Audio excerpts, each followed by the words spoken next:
राष्ट्रीय शैक्षिक अनुसंधान और प्रशिक्षण परिषद के केंद्रीय शैक्षिक प्रौद्योगिकी संस्थान द्वारा प्रस्तुत है श्रृंखला भारत के बंदरगाह।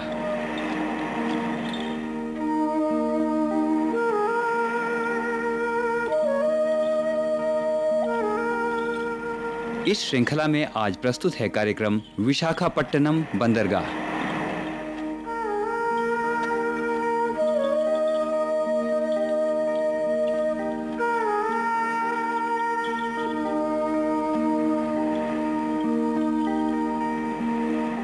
स्कूल की लंबी छुट्टी पड़ने पर सोनू का मन समुद्री यात्रा पर निकलने का करता है। और क्यों ना हो, सोनू के चाचा जी कैप्टन अशोक मर्चेंट नेवी में कप्तान जो हैं। लेकिन आपको पता है कि आज इनका जहाज किस ओर जा रहा है? नहीं पता? तो चलिए हम आपको बताते हैं। आज इनका जहाज विशाखापट्टनम की ओर जा रहा है।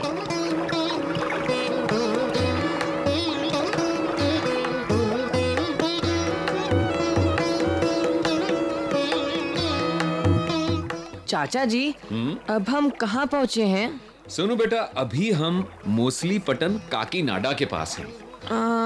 पर हम तो विशाखापट्टनम जाने वाले थे। हाँ बेटा, लेकिन इससे पहले आंध्र प्रदेश के दो और छोटे छोटे पत्तन हैं। अच्छा। यानी मोसमीपट्टनम और काकीनाडा। अच्छा बेटा, मोसमीपट्टनम कृष्णा नदी के डेल्टा पर बना है। अच्छा। और दूसरा यानी काकीनाडा विशाखापट्टनम से लगभग 150 किलोमीटर दक्षिण में स्थित है। ठीक है। एक और बात, दूसरे विश्व युद्ध से पहले काकीनाडा एक विशाल और समृद्ध पोर्ट था। ओह। हाँ, यहाँ से खनिज तेल और पेट्रोल आयात किया जाता था। और हीसपेट, बेलारी, विजयवाड़ा जो आज कर्नाटक में है, यहाँ की खदानों से लौह अयस्क विदेशों को भेजा जाता था। अच्छा। फिर बेटा, विश्व युद्ध के बाद इस पोर्ट के काम में कुछ गिरावट आई। कुछ गिरावट आई मतलब बंद हो गया? नहीं, बंद नहीं हो गया। अच्छा। यहाँ से आयात निर्यात कम हो गया। ओह, ठीक है। अच्छा सोनू बेटा, हमारा जहाज ये देखो, ये विशाखापट्टनम बंदरगाह पर पहुंच गया। अरे वाह। ये भी आंध्र प्रदेश के तट पर है, जानते हो तुम सोनू? अच्छा बेटा, इसका निर्माण सन 1923 में आरंभ हुआ।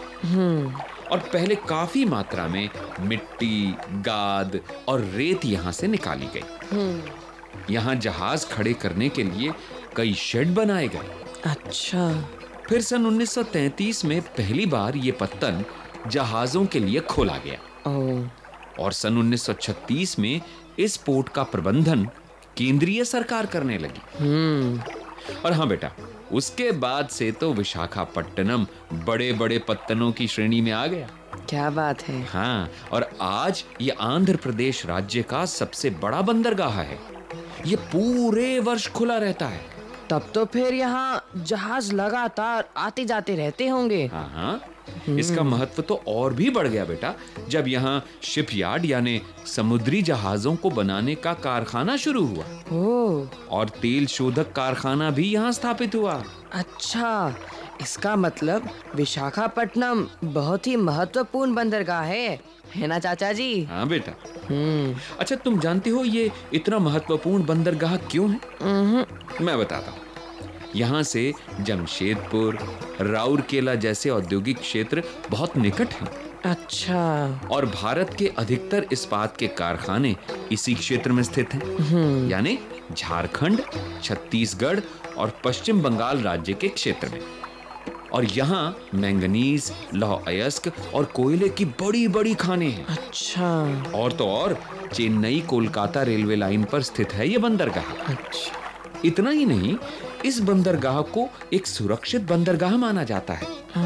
और इसी बंदरगाह से हमारी नौसेना भारत के पूर्वी तट की रखवाली करती है। चाचा जी, आपने कहा कि यह सुरक्षित है, वो कैसे? मैं बताता हूँ। वो इसलिए बेटा कि ये पत्तन 3 ओर से जमीन या तट से घिरा हुआ है। अच्छा। इसीलिए ये सुरक्षित है। अरे चाचा जी, ये कौन से जहाज खड़े हैं? वो सामने, वो बेटा, वो जहाज तो हमारी नौसेना के हैं। इतने बड़े जहाज! हाँ, इतने बड़े बड़े जहाज। बाप रे! जानते हो, इन जहाजों पर हवाई पट्टी भी होती है, जिसे अंग्रेजी में एयर स्ट्रिप कहा जाता है। इस हवाई पट्टी पर लड़ाकू विमान खड़े रहते हैं और उसी के ऊपर उतरते भी हैं। पानी के जहाज पर हवाई जहाज? देखो, वो देखो, एक लड़ाकू विमान, वो देखो, वो देखो। अरे वाह! चाचा जी, ये आवाज किसकी है? बेटा, ये वो जगह है जहां समुद्री जहाज बनाए जाते हैं। अच्छा। इन्हें शिप बिल्डिंग यार्ड्स कहते हैं। क्या कहते हैं? Ship building yards. पर चाचा जी, विशाखापट्टनम में ही जहाज क्यों बनाए जाते हैं? लगता है समुद्री जहाजों में तुम्हारी रुचि काफी बढ़ गई है। आपके साथ जो हूँ। अच्छा तो ठीक है बेटा, अब तुम्हारे सवाल का उत्तर देता हूँ। वो ये कि जहाज यहीं क्यों बनते हैं। तो भाई, इसके कई कारण हैं। देखो सोनू बेटा, विशाखापट्टनम की पृष्ठभूमि में राउरकेला, भिलाई और टाटानगर जैसे बड़े बड़े औद्योगिक केंद्र हैं। यहाँ से लोहे और इस्पात की मोटी व बड़ी बड़ी चादरें, बड़ी बड़ी मशीनें, इंजन, लकड़ी और जहाज निर्माण का सामान मिलता है। और क्या चाचा जी?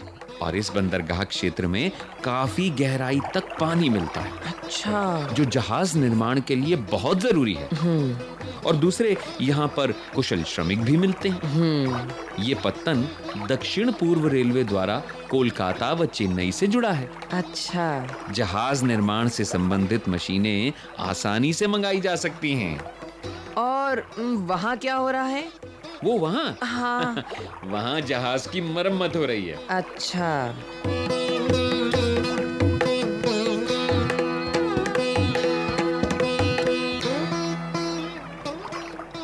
अभी सोनू और कैप्टन अशोक बात कर ही रहे थे कि कैप्टन अशोक को सूचना मिली कि समुद्री तूफान आने वाला है।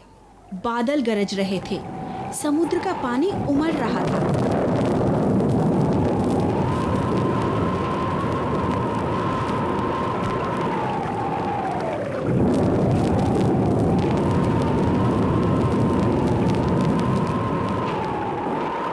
चलो सोनू बेटा, जल्दी चलो। मौसम विभाग ने अभी अभी सूचना दी है कि तूफान आने वाला है। चलो बेटा, जल्दी चलो, जल्दी चलो। तूफान? कैसा तूफान? हमारा जहाज जहाँ खड़ा है, यहाँ अक्सर समुद्री तूफान आते हैं। अच्छा। चक्रवाती तूफान, यानी उड़ीसा, आंध्र प्रदेश के समुद्री तट पर ऐसे तूफान अक्सर आया करते हैं बेटा। क्या ये हमेशा आते हैं? नहीं नहीं, ऐसा नहीं है। साल के कुछ महीनों में ये चक्रवाती तूफान अक्सर अक्टूबर, नवंबर और दिसंबर के महीनों में पूर्वी तट पर अधिक आते हैं। और इन चक्रवाती तूफानों से क्या होता है? बहुत हानि होती है, जान की भी और माल की भी। कभी कभी तो अनेक भवन टूट भी जाते हैं, नावें इधर उधर बह जाती हैं। ये तूफान बहुत भयंकर होता है। अरे! चक्रवाती तूफान कुछ साल पहले उड़ीसा के तटीय भागों में आया था। हाँ। वो इस सदी का बहुत ही भयानक तूफान था। जान माल की बहुत हानि हुई थी, बहुत क्षति हुई थी। सब कुछ तहस नहस हो गया था। बेटा, पहले तो बहुत मछुआरों की जानें जाती थी ऐसे तूफानों में, पर अब मौसम की पूर्व सूचना के कारण मछुआरों को चेतावनी मिल जाती है कि वो समुद्र में न जाएं। इसलिए अब जान माल की रक्षा हो जाती है। चाचा जी, मुझे बहुत डर लग रहा है। अच्छा, तुम आओ मेरे पास, आओ बेटा। आओ आओ आओ। मैं जहाज के चालकों को कुछ निर्देश देने जा रहा हूँ। तुम भी चलो। अरे, डरने की कोई बात नहीं है, आओ मेरे साथ।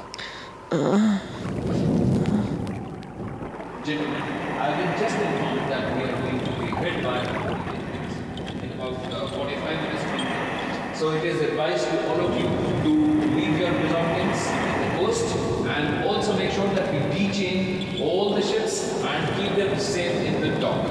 And it is also expected that the sea level would rise by at least 4 to 5 meters. Be on high alert and make sure that we stay together.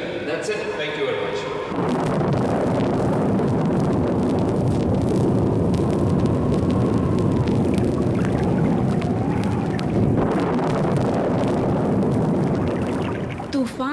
आया तो, पर उसकी तीव्रता बहुत कम थी। एक बड़ा संकट टल गया। सब कुछ सामान्य होने पर सोनू अपने सवालों के साथ फिर अपने चाचा जी के पास आ गया और उनसे पूछा, अच्छा चाचा जी, ये बताइए कि इस बंदरगाह से किन किन वस्तुओं का व्यापार होता है? सोनू बेटा, यहाँ से ज्यादातर कोयला, लोहा, साइकिलें, कपड़े और तंबाकू का व्यापार होता है। अच्छा। और खास तौर पर पूर्वी एशिया के देशों को यहाँ से सामान भेजा जाता है।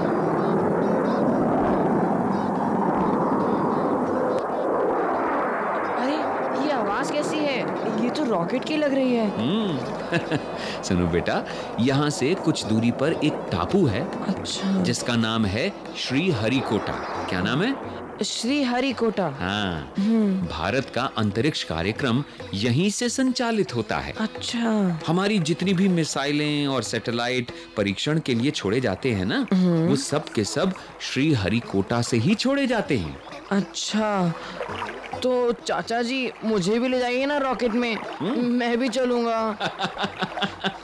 रॉकेट में जाओगे तुम? अरे अभी तो फिलहाल मेरे साथ समुद्री यात्रा पूरी कर लो। ओह चाचा जी।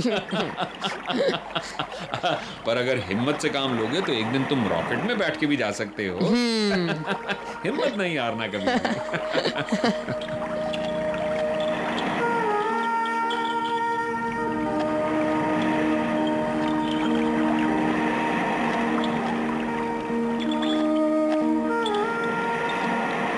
विशाखापट्टनम बंदरगाह। अभी आप सुन रहे थे ये कार्यक्रम। विषय परामर्श अख्तर हुसैन, विषय संयोजन डॉक्टर माधवी कुमार, आलेख माधवी मेनन, कलाकार बाबला कोचर, नीलम मलकानिया और रसज्ञ, ध्वन्यांकन चंदन सिंह तथा निर्माण एवं प्रस्तुति अजीत होरो।